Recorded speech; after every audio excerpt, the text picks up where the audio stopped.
Hello, friends! Let's dive headfirst into an odyssey of soil, seeds, and symbiosis. Welcome to Whole Earth, the Whole Earth catalog rebooted and reimagined, where we chew on the ideas of sustainability, resilience, and self-sufficiency. Today, we're unearthing the wisdom of permaculture, a philosophy so groovy it'll have you trading your spray can for a spade and your paintbrush for a pitchfork. Imagine the earth as our canvas, and we the artists of a regenerative masterpiece. The doomsday clock may be ticking, but in the world of permaculture, it's always time for solutions. Permaculture is the brainchild of two mavericks, Bill Mollison and David Holmgren. It's more than just a green thumbs mantra. It's a holistic approach to living harmoniously with the land. You've probably heard of Gaia, the ancient Greek titaness, the ancestral mother of life, the primal earth goddess. Fast forward a few millennia to the 1970s, and you've got James Lovelock, a curious British scientist, breathing new life into this ancient myth with his Gaia hypothesis.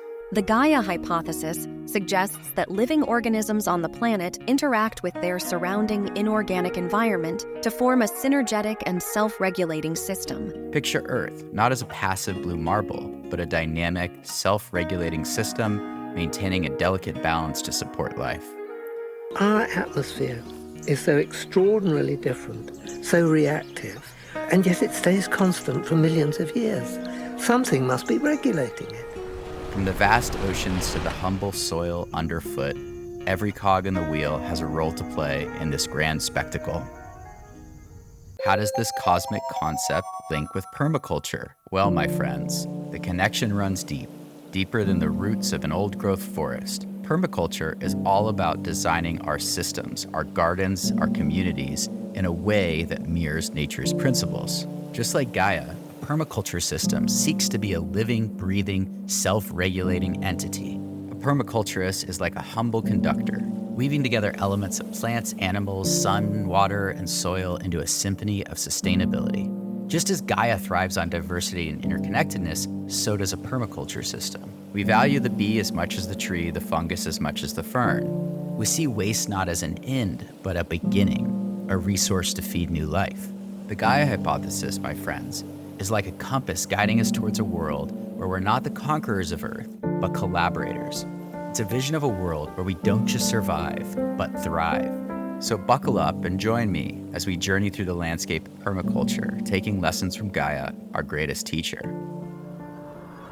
Rewind the tape back to the 1970s. Two eco-rebels from down under had a vision.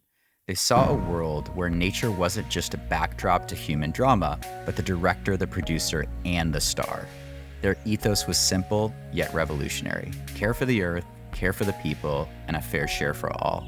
If you can wrap your mind around those three tenets, you've crossed the threshold into fertile grounds of permaculture.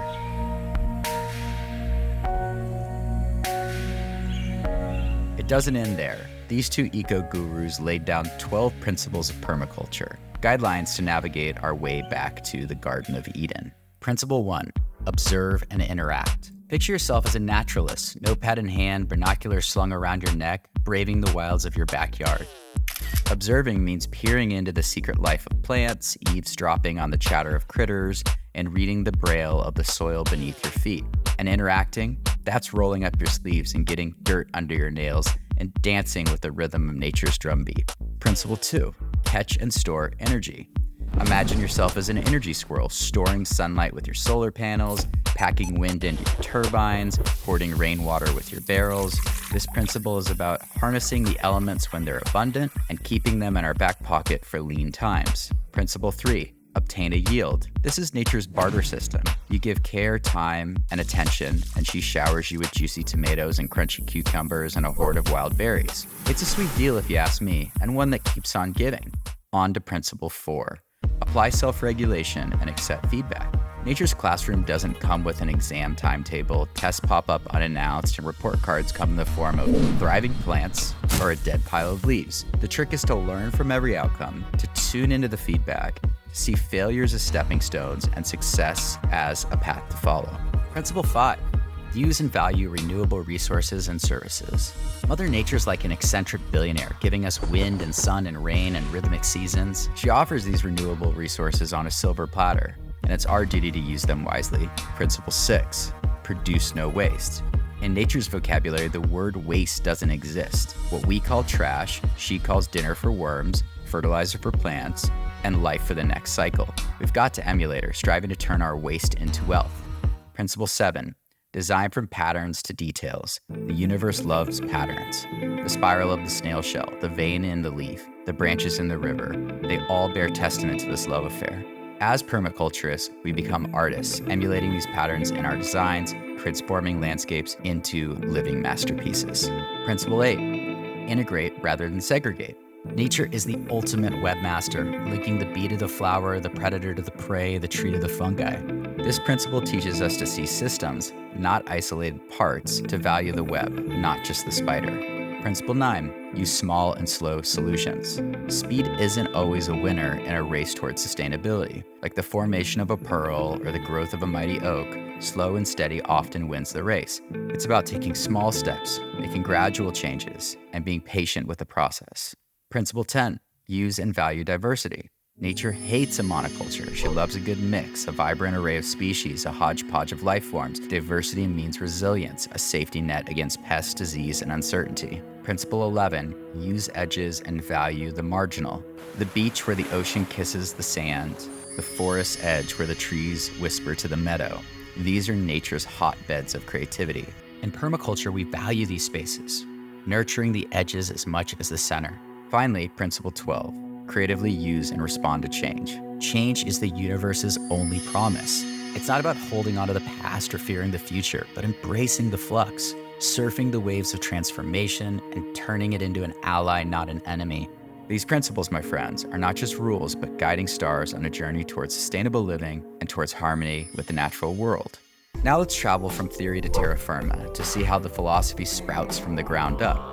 From the barren landscapes of Jordan to the bustling homesteads of America, permaculture isn't just a theory, it's a lived, breathed, and harvested reality. Let me paint a picture for you. A place so parched you can almost hear sand grains begging for a drop of rain. We're talking about Jordan, folks, a desolated landscape that makes the Sahara look like a wetland. Yet, here in the heart of the Middle East, the Greening the Desert project defied the odds. Jeff Lawton, a permaculture visionary, packed up his earthworks and mulch and headed to the sun-baked terrain. No, he wasn't tripping on peyote when he saw a vision, a green oasis amidst the sand dunes.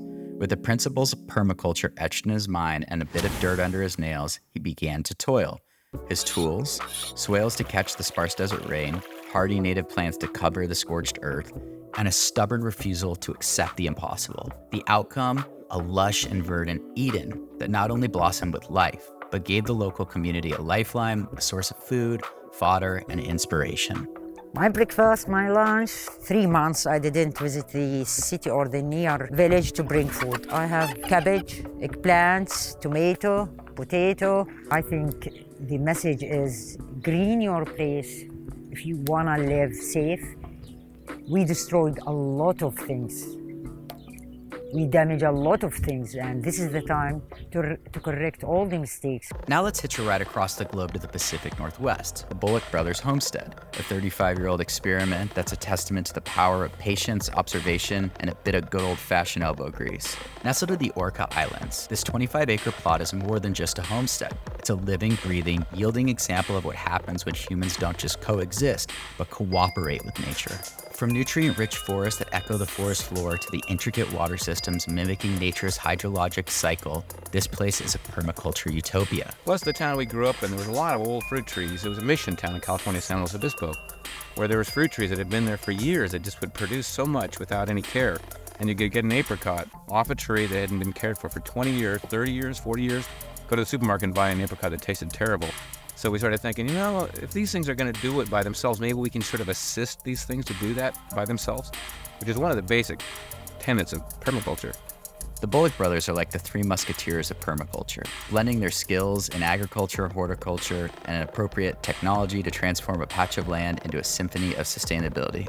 Their creation stands as a testament that given time, care, and a deep understanding of nature's principles, we can turn even the most humble plot into a self-sustaining haven. It shows us that with a blend of creativity, resilience, and a firm grip of the principles of permaculture, we can, like the phoenix, rise from the ashes of any ecological disaster into a future of abundance and sustainability. You don't need a stretch of desert or a family homestead to kickstart your permaculture journey. You can start right in your own backyard, hell, even in your city apartment. Permaculture is about reading nature's blueprint and following her lead. It's about planting the right seeds, literally and metaphorically. It's companion planting, it's composting, it's rainwater harvesting, and most importantly, it's observing and interacting with nature. First off, let's talk about companion planting. Imagine your garden as a grand soiree, where the plants aren't just growing side by side, they're dancing, they're mingling, and they're complementing one another. A place where the madrigals hold the hands of tomatoes, and corn and beans and squash are the most ancient potluck in history, known as the Three Sisters. This is companion planting, a sly trick of maximizing your garden's potential by choosing plants that will bring out the best in each other. Now let's rummage through the world of composting. Composting is like alchemy. It's nature's recycling program, where last night's salad becomes the fuel for tomorrow's harvest. A compost heap is a wild, wiggling party of decomposers turning waste into wealth. Now on to rainwater harvesting. Picture each raindrop as a tiny nugget of liquid gold, a precious resource that falls freely from the sky. Rainwater harvesting is the craft of catching and storing this bounty so that we can quench our gardens even when the clouds run dry. Barrel cisterns and even the humble swale, each a vessel in our armada against water wastage. But the crown jewel of permaculture is observing and interacting with nature. No textbook, no podcast, no video can replace the wisdom gained from simply being in nature, watching the dancing of the bees, feeling the whisper of the wind, hearing the chatter of the leaves. To interact with nature is to immerse oneself in the greatest symphony ever written, a masterpiece composed by Mother Earth herself. Remember, folks, permaculture is not just about doing, it's about being a part of the grand cycle of life, of death, and of regeneration. A role we are all born to play, if only we take the time to listen and learn from the greatest teacher of all.